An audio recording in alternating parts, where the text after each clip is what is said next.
So, really excited that we got this set up. I've known Tasia for, since 2010, probably around that time, through UOP, University of Phoenix. And just to see this brand grow and see what you guys are doing. And Paul, to finally meet you. We've met your wife and kids a few times at the farmers markets, but the first time to meet you, man. Nice to meet you. Nice to meet you too. It's been a pleasure. I heard a whole lot about you and all the awesome things that you're doing. Thanks, man. Glad. Thanks for coming out here and interested to hear our stories, and appreciate it. Yeah, absolutely, dude. We're surrounded by a lot of incredible products. You got Fitzgerald up there right on that poster. Yes, sir. Yeah. So we'll get into the story, but let's start with where are you guys from? Are you guys both originally from Arizona, or where are you from?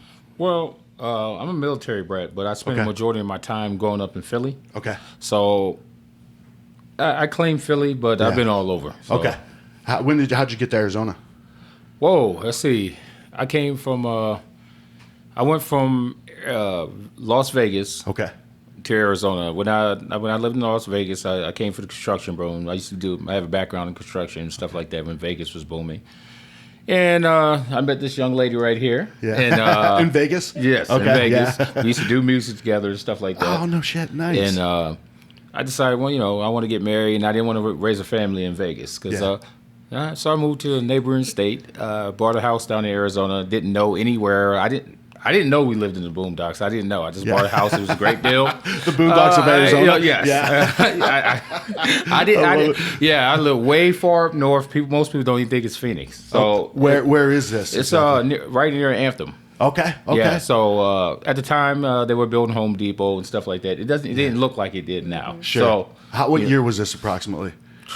What was it? 2008 or 7? It was 7 when you moved out here. Yeah, 2007. So I moved into that neighborhood in 2013, and in 2013 it was already like kind of like what is this up here? Yeah, exactly. So you were a pioneer near the Pioneer Museum, probably, yeah, exactly. So we got a Home Depot. We were excited. Home Depot came and then Taco Bell, the In-N-Out. So it was great times then. Heck yeah, that's Boomtown right there.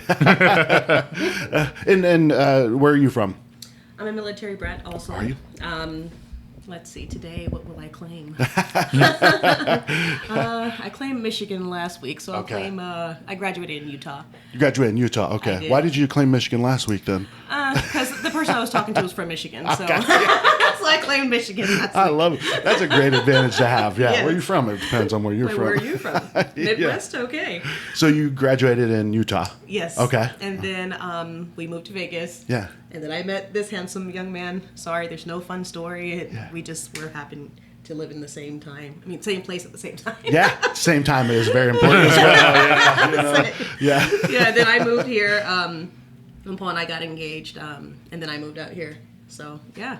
What was the music part of it? Like, you said you're both in the music business? So I was a writer and producer. Okay. So she was a singer, her and her sister. Yeah. And my twin brother and I did music, and they were one of our artists. Yeah. And fun fact, me and my sister married twins. Wow. So wait, you married her brother? Or his brother? His twin brother? So my sister married his twin brother. Yeah, that's what, wow. Yeah. That's pretty, and you aren't twins though with your sister, right? No. But still, that's pretty cool. That's pretty cool. Confusing ever? Legal, and if it's not, we're married first. Yeah, I'll delete that just in case. Just in case, right? We don't know the record. We don't know. Yeah. So, all right, so you get to Arizona, and what was the plan? Was construction the plan at this point? Well, at the time, I was a driller. I used to drill around the world for natural resource, oil, water wells, you name it. Okay. I had a plan, to get off the road one day, because, at the time I was working 20 days on and 10 days home. So, just to start a family, and I always knew I wanted to start get into business, and then I didn't know how to get home. I didn't have a plan. I just something's going to work one day. Yeah. So just trying different things. So were you just trying different things then over that? No, I looked into purchasing a franchise at one point in time, and I was still up in the air. I didn't know exactly what I wanted to do, and I just stumbled on hot sauce on sheer accident. Yeah. I always tell people I never had a master plan making hot sauce. Only before I started this company, I probably only made hot sauce. I probably ate hot sauce probably 4 times out the year. Ate it. Like, so not even made it, but you said ate it. Ate it. Wow. Okay. Just 4 times out the year. Yeah. Honestly. And he didn't even really like super hot stuff either. So it was not, I wouldn't say not even an afterthought, right? An afterthought is even just at least it's a thought. It wasn't even a thought. No, not any thought. Yeah. Yeah. So I was a huge gardener. Yeah. I grew a whole bunch of peppers. I don't know, made like 40, 50 different varieties of plants. And one day I created a hot sauce. I'm pretty sure you were one of the guinea pigs. Yeah. Pretty sure. You know, you may have been, now that I think about it, because I came to work with like some cases. They weren't even, labeled. They just were like sauce, and I said, hey, if you give me your feedback. I think I remember. Yeah. And I sent out a mass email. I'm like, hey, you want some sauce? Just give me your feedback. And then I would give out like free bottles, and you they heard would write things on these crash, and little I'm running, knocking people over to make sure I get some. Yeah. Like, they were just all like this commotion by my desk, and then people kept Yeah. like looking over trying to see what was happening. But So that was the first, so you make this hot sauce, and she's like, I'm going to share this with people. Yeah, so I took it to work with me all around. Well, if I was in Alaska, I was wherever I was. Yeah. And I always took a couple bottles with me and let people try it on the rigs. And it started growing so much, even though the hotels were staying there. One of the owners of the hotels kept on that. He came to me and said, can you I get 3 or 4 cases? And I looked at him like, what? I said, dude, I only made 10 bottles. Yeah. You talking about cases? That's not even my lead yet. Right. Well, first question, how many are in a case, according to what you read? Exactly. A case is 12, and it took me forever to make these 10 bottles. I almost have made a case total, yeah. Well, what was the sauce? Like, what was it that it was a sauce. different?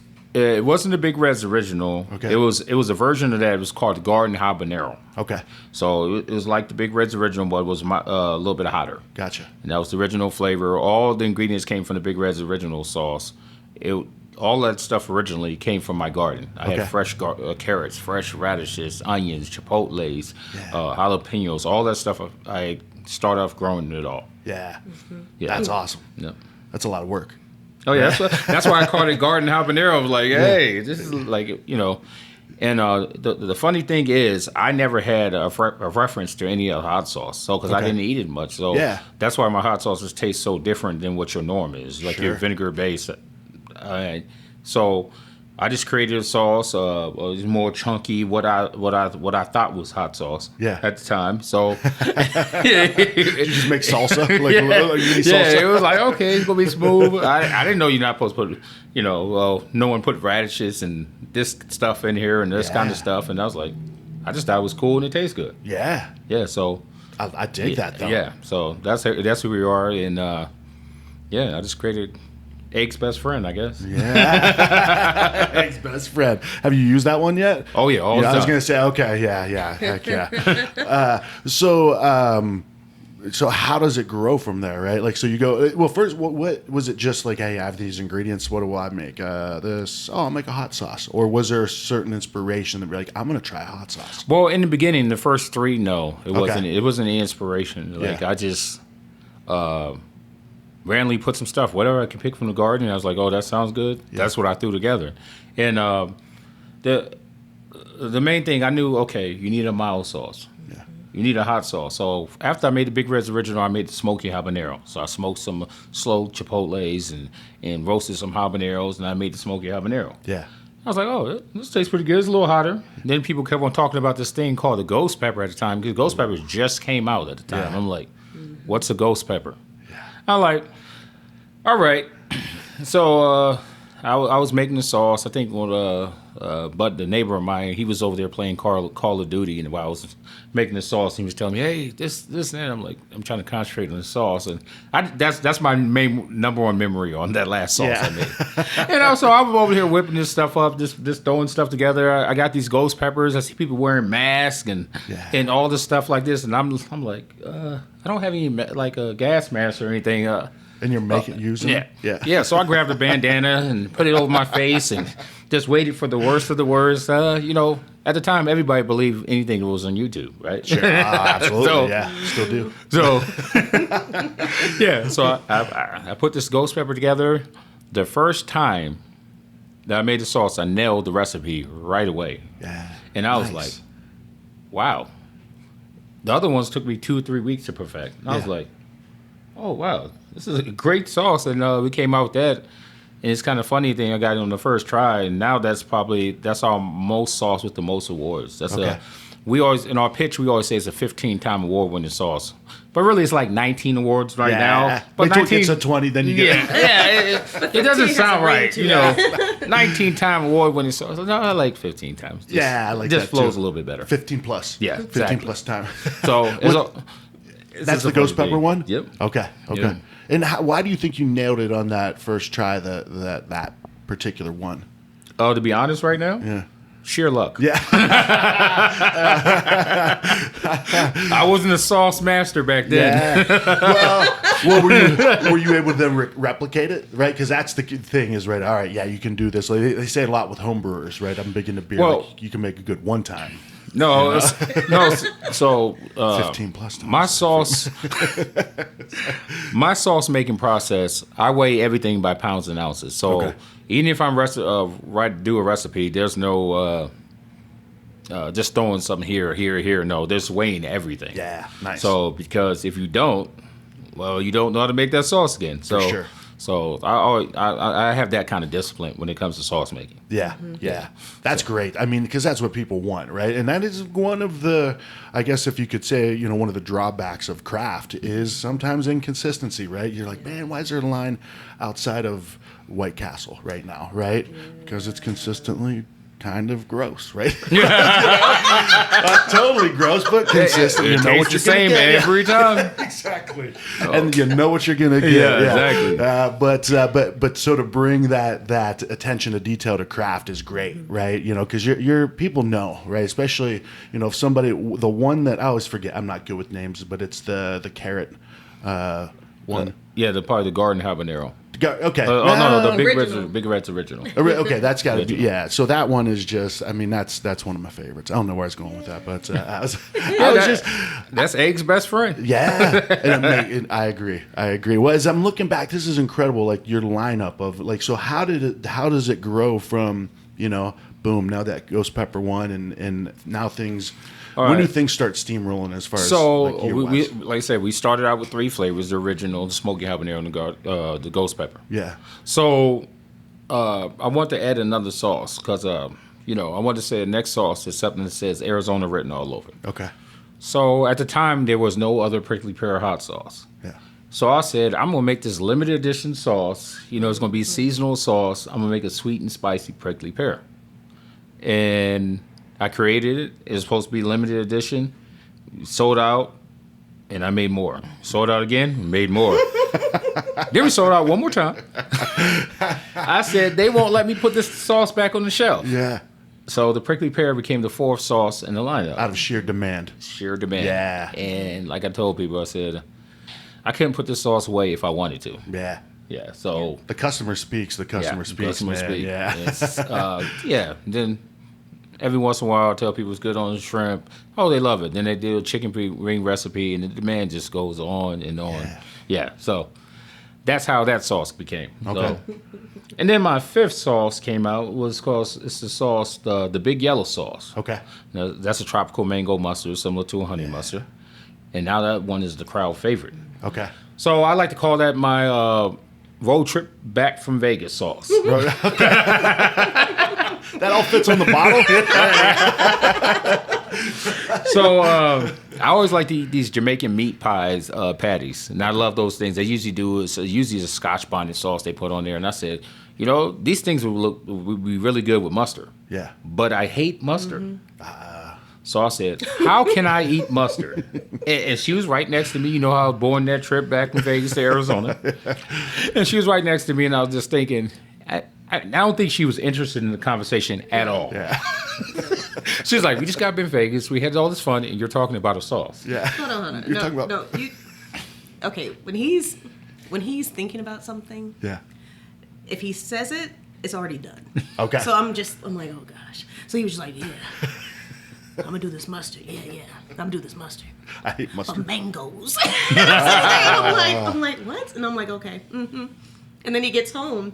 And I'm thinking, okay, we just got off the road. We're about to just, relax. Yeah. No, he goes to the store. Right away. And starts getting stuff and then destroying the kitchen. I'm like, oh gosh, I have to clean this.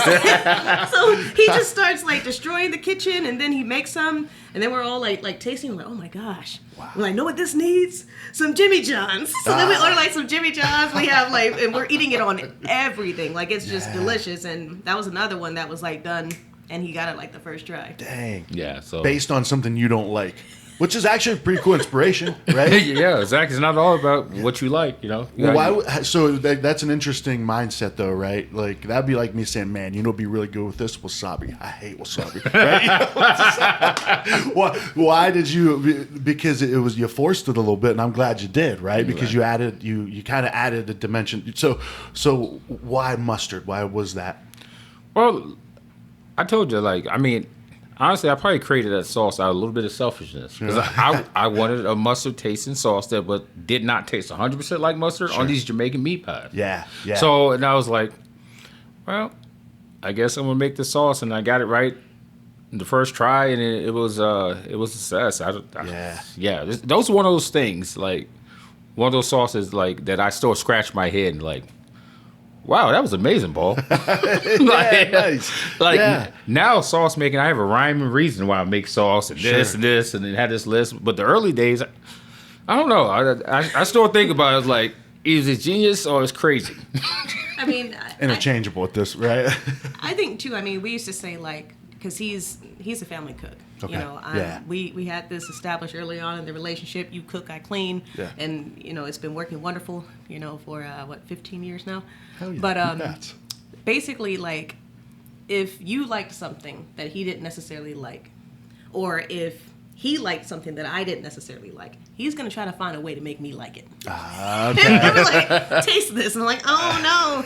But even now, like, I have things, and people will say, oh, do you like this? I'm like, well, no, I like Paul's version of that, but I don't necessarily like that. Yeah. But so like we had a few restaurants and places like that were using the sauce, either in their recipes or just as like a condiment on the side that customers could use. Yeah. And if they had mustard or if they had something else, it was his goal to be like, well, how can I get them to use Big Reds? So if they're using mustard, I don't like mustard. Yeah. But how do I create something that I would eat and I know other people would want too? So I used to say, you create sauces with people in mind, because he was always making something that it could easily replace what you were already utilizing. Yeah. I like that. Very, very. We're gonna cut that out, and that's gonna be her gift to you for your anniversary. Oh yeah, that'd be awesome. You can have it on your phone anytime you're having a stressful day. You just play it like, all right, yeah. Like, never said it, say not good. Yeah.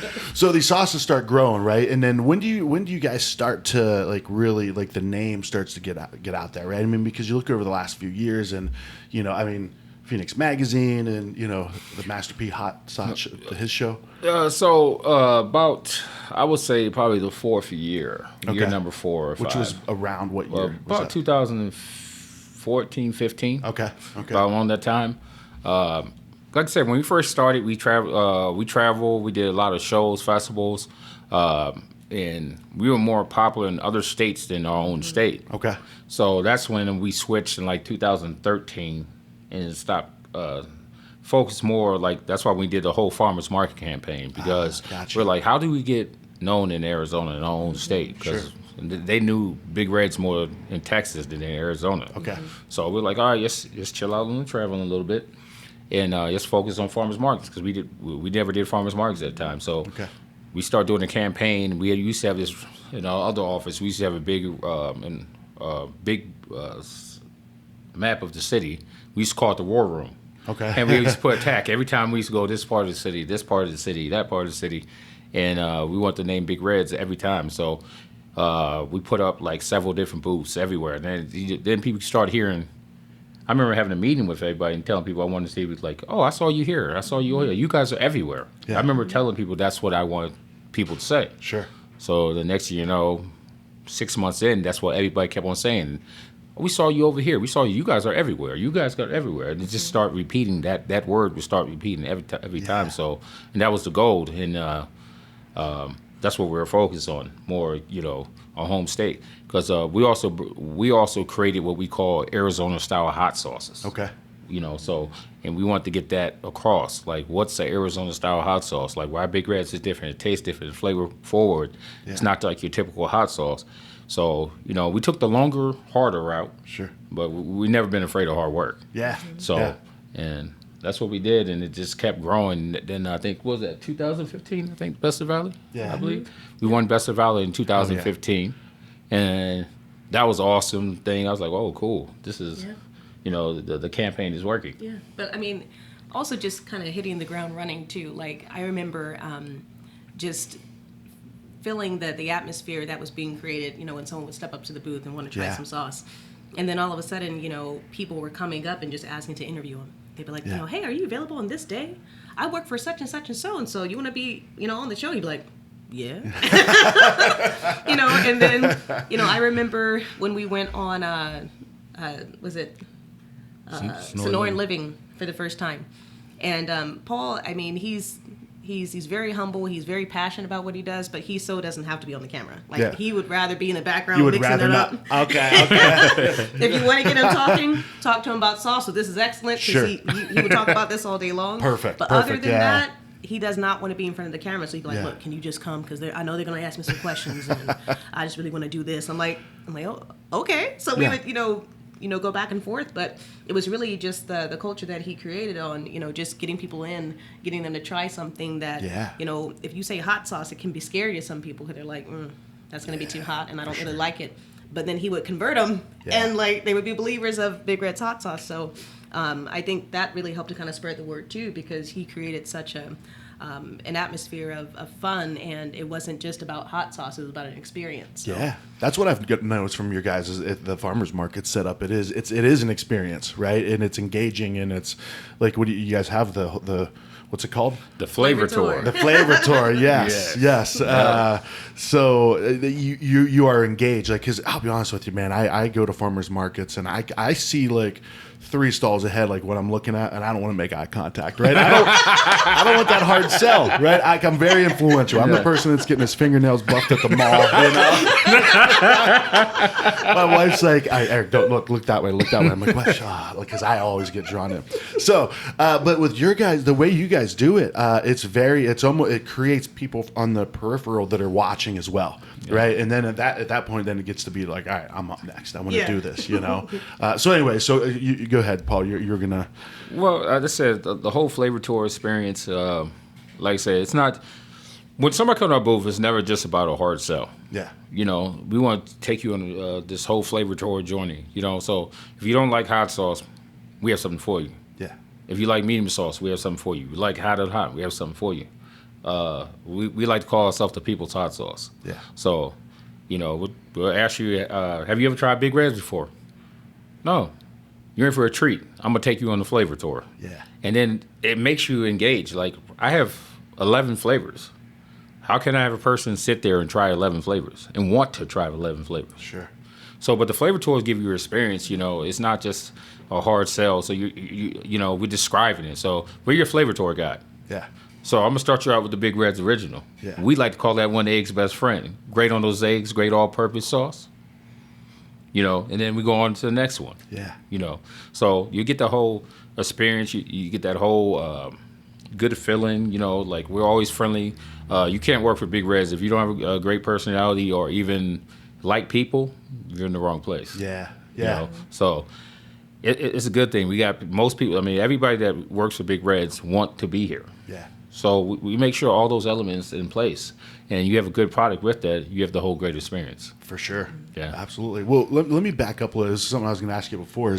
So through this journey of creating this portfolio of sauces, did you have is there any like involvement from like the Arizona food community? Are there chefs that or anybody that you would get feedback from, or this is Paul Ford? This is 100% Paul Ford. Hell yeah, man. 100%. I dig that. No, I'm a very confident person, right? Yeah. And one thing I understand, I'm a people person in all aspects, even from cooking, from even being a great neighbor, right? Yeah. I'm very detail oriented. So necessarily the sauces I create, not necessarily is my personal favorite. Yeah. But so I make a sauce that's good for the masses or something like that. So when I just feedback, if I let somebody try a sauce, the recipe is done already. Yeah. Yeah. You know, so. And believe it or not, when I make a sauce, there's a lot of studying and there's a lot of inner soul searching in myself. Sure. So if I hear these certain key words, I usually write it down 3 words that I need to hear. And if I hear those, I did my job. Yeah.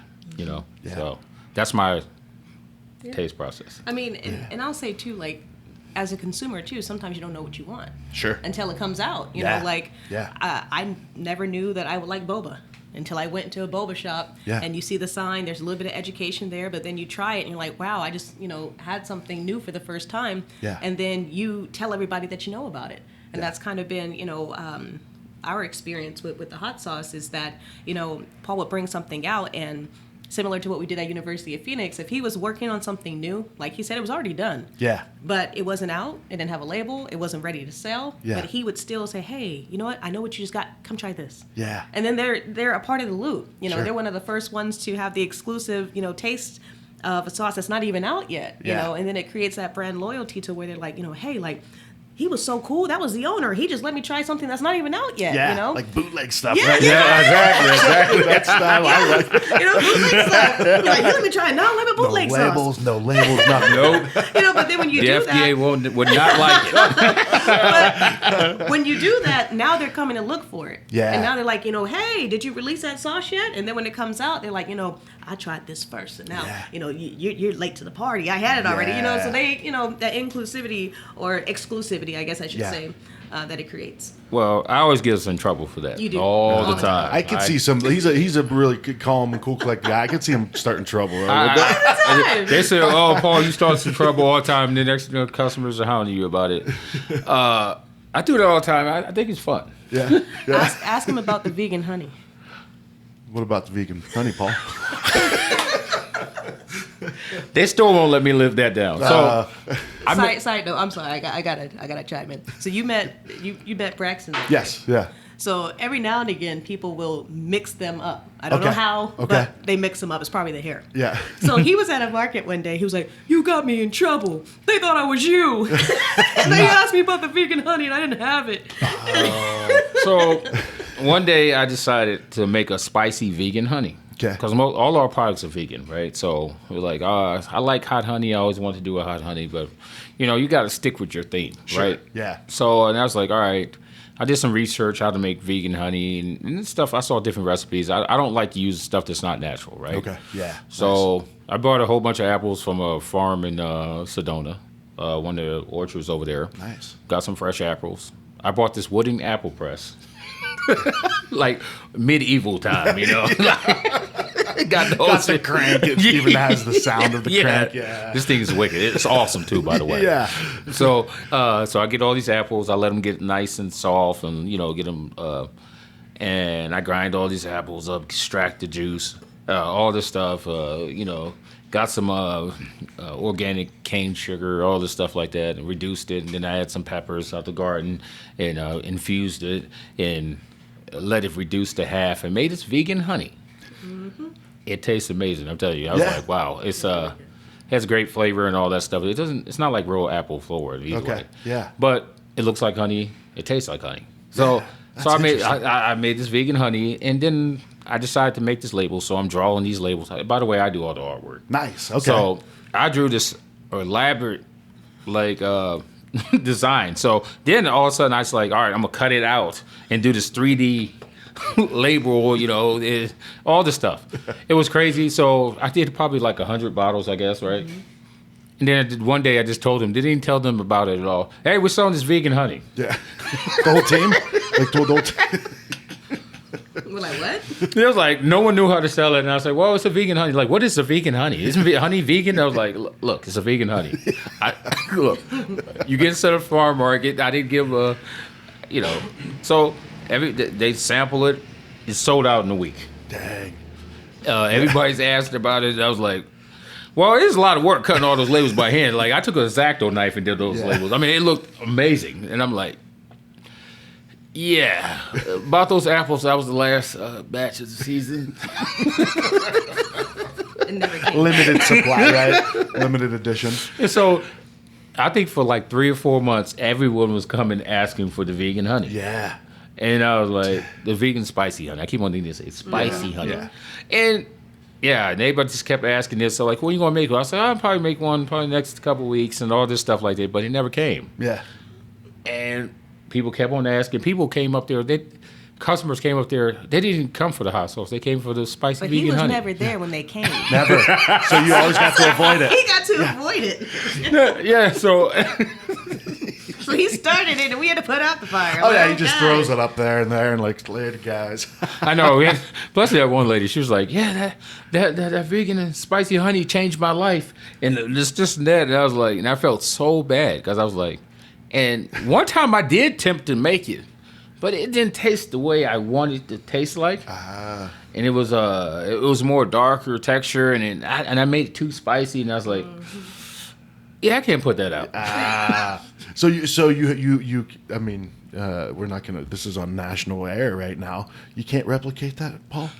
I can't. No, I can, but we also had some other stuff in the making that I had to make. Like, we hit our 10th year anniversary last October. Nice, congratulations. Thank you. That's and awesome. Well, I decided to start some more stuff. Yeah. And one day we were making sauce, and the whole team, we listened to Motown and all that good stuff, just jamming out. And I cut the music and I said, "What do you guys think about launching 10 new flavors for our 10th year anniversary?" Everybody looked at me with this look. Mind you, it was August. Yeah. So 2 months. Yeah. I'm like, 2 months. wait, what? The wife give you a certain look. You're like, I'm like, she's really the real boss. Sure. Yeah, for sure. Oh my God. So I was like, okay. So I had 10 new flavors to come out with that I had 0 recipes done. Oh, so they approved it. So this got approved. We didn't have a choice. I was gonna say this guy. He seems to kind of. He's an idea guy who has a great platform and is able. I love it, man. I love it. Yeah. So I'm very behind. I have more products I want to bring out, but it's like 10 new flavors. How are we going to create it? Life's going to get in the way and all this stuff like that. And I was like, all right. So the vegan honey is really on the back burner. I have some wing sauce to finish before I bring the vegan honey. It shouldn't have been in. I jumped the gun. Jump and place the line with that. Yeah. All right. Fair enough. We're gonna keep building the hype for it. Though. Yeah, exactly.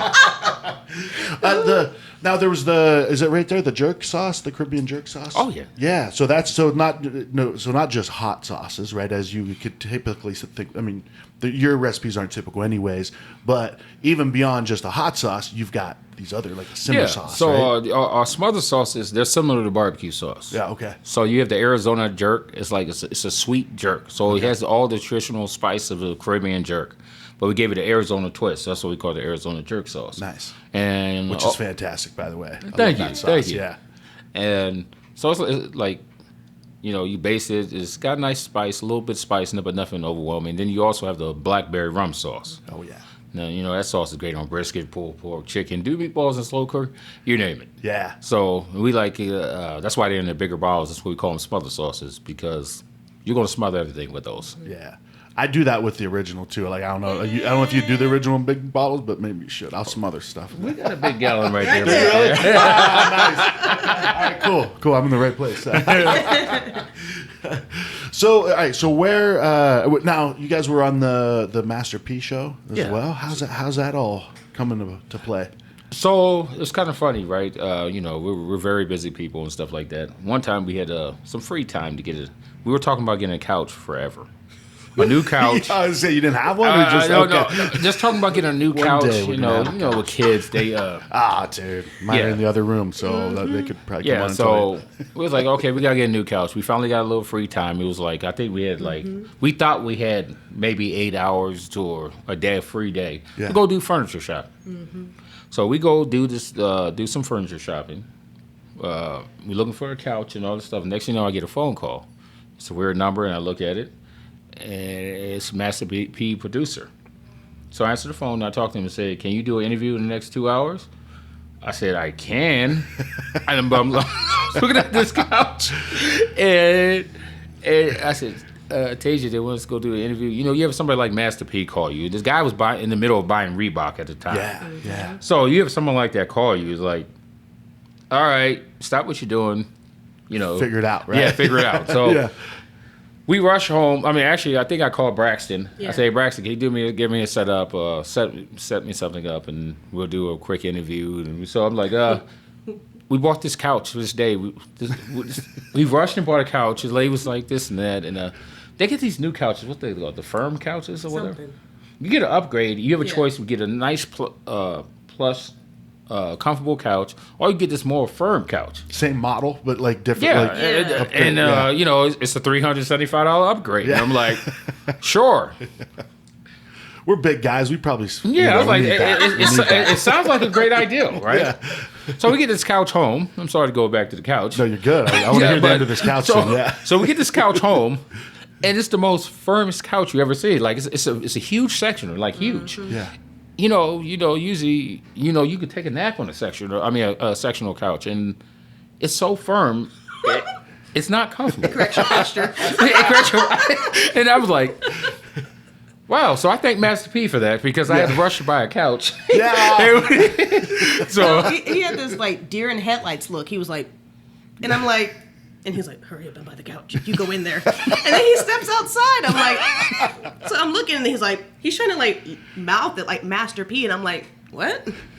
What? Nah. make you say, So I'm like, okay. I'm like, I think we gotta go. Can you just, take the money? Yeah. And then we get outside. And he's like, Master P just called. We gotta hurry up and get home. So we're like, oh gosh. So yeah. Yeah, so we get home, and because we sent our product off 6 months ago. Okay. Yeah. So he was having he had advertised that he was going to be reviewing small business products and different things like that. Nice. So when it came out, Paul said, "Send out a box." I said, "Okay, of what?" He goes, "Everything." I said, "Okay, cool." Yeah. So we put it together. We sent it off, and we kind of forgot about it because it had been so long. And then we get this one time to go buy some furniture, and then he has this deer in headlight look, and he's like, "It's him." Yeah. And then we had the interview, but that was kind of funny that day because when we had the interview, we thought, we were going to go on at that moment. Like live. So we told everybody. We told everybody, like, oh, we're going to be on Master P. And Clear your schedules, right? Clear your schedules, we were yeah. like, and then we had like a little watch party. We had, a few people over. We're like, oh, yeah, it's going to be great. And it said, hot sauce. Yeah. So it comes on. I'm like, hold up. That ain't our hot sauce. Whose sauce is that? And we're sitting there, we're like, Yeah. no one's making eye contact. No one's talking. And there's another person's hot sauce. I'm like, oh my gosh, this is so embarrassing. All our fans tuned in too, so it was live. It was supposed to be live, and I was like, "That's not our hot It sauce." was so embarrassing. I was like, So they recorded yours and then to release a couple weeks later. Is that how they do it? Yeah, a couple days later. Yeah. yeah, it was. And then the one they played that day was when they recorded. And you guys, we recorded today. It's gonna be out today. And Yeah. then you have a party. Everyone's like, "What the hell, dude?" Yeah. Yeah, no, I think that their producers, 'cause Something they happened. did tell us. They told us contact your social media. Put on this. This is gonna Yeah. be live this Yeah. time. Yeah. So and it was, it was. So you guys did your jobs, right? Yeah. Exactly. You got the crowd there. Yeah.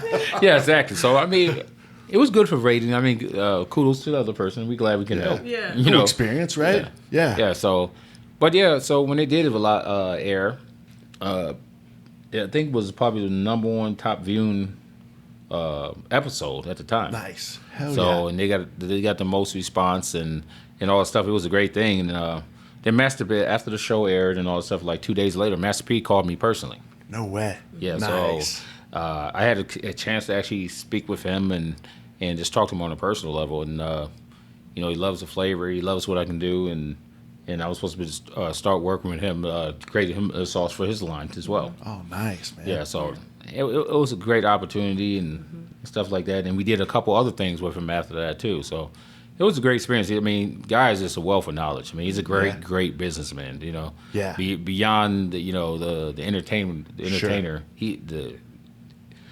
like I said, I met him a long time ago when I was a kid. Like when I Okay. was probably, I was a teenager. I was about 17, 18 years old. And I used to work at the airport. So about the time when I was in school, and I used to drive those carts around the airport. You know, when they used to have all the carts all the ice. Yeah. So, you know, all the time I used to pick up celebrities, take them to their gate, you know, and stuff like that. And I used to always pick up Master P. And every time I talk to him, every time I get a chance to even speak with him, and he'd say, "How you doing? What's going on?" And he'd talk to me and just give me a wealth of knowledge. Like this when I was young. This when I was young, starting out, and I never forgot those things he taught me along the way.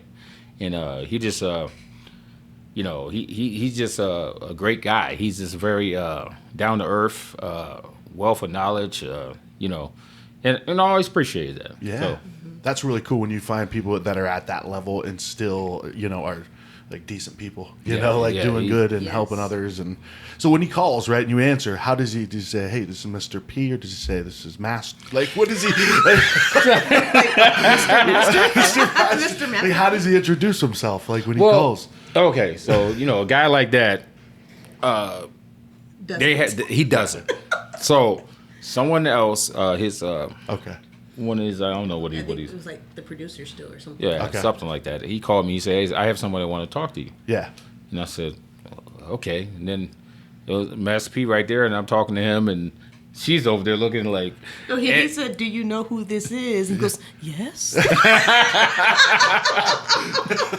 I'm like, "But let me hear too." I'm like, No, so he's talking to me about sauce. He's like, "I love what you do." He's like, "Your sauce is amazing." He's like, you know, we looked in all your company and like, you know, just saying all this different, I mean, these kind words. And Yeah. I'm not gonna lie to you. I'd probably, I mean, even now I can't talk. I say you got starstruck. I can tell. And I'm wrong with that. That's amazing though. Like not only to just, I mean, to meet somebody like that is one thing, but to like get feedback Exactly. on what you're doing, what you're pouring your heart and soul into. Exactly. To somebody, yeah. And that's how it was. Like even when I think about it now, it's hard to speak. It's just like, wow, hot sauce is getting this kind of attention. The sauce that I created, you know. Yeah. So it was just funny, even did something like that even happen? Because you know, this guy that I met 20 years ago didn't have no idea that I was going to be a hot sauce maker one day. Yeah. You know, next you know, it's kind of just great it's thing. always encouraging and flattering when, you know, you're a fan of someone and then they become a fan of yours. Yeah. And it's like, you know, how often does that get to happen when, sure. you know, you're like, "Oh man, they like it." Yeah. You know? Oh, yeah. It's like, he was one of these in the background or like, Exactly. I know. Then he called at. It was kind of late when he called too. It was like 9:45 at night. It's late for me. Oh, After for getting sure. up at 4:00, you know, Yeah. my day's winding down. So it was super late, and I was like, "Wow, I'm on my A game." You know, coffee wore off by now. But you still did it, and you still did well. Nice work, guys. So Well, so now before we wrap it up and kind of like, you know, talk about where Big Reds is going, where did the name come from? well, when I first started out, the first probably year in business, I had a partner, and he used to go by nickname as Red. Okay. And everybody called me Big Guy. So Yeah. we put the names together. And that's how we got Big Reds. Yeah. So you know, my name is Paul, of course. His name was Ken, so we had to put a cool name. Yeah. Yeah. So, and that's how we started. That's the new name Big Reds came. And we just stuck with it. Yeah. I Yeah. dig it. And I like the logo too with the drip on and the. Yeah. That's all me. Yeah. Well, that's cool. You said you do all these designs because the designs on the bottles are fantastic, man. Thank These you. are really good. Yeah.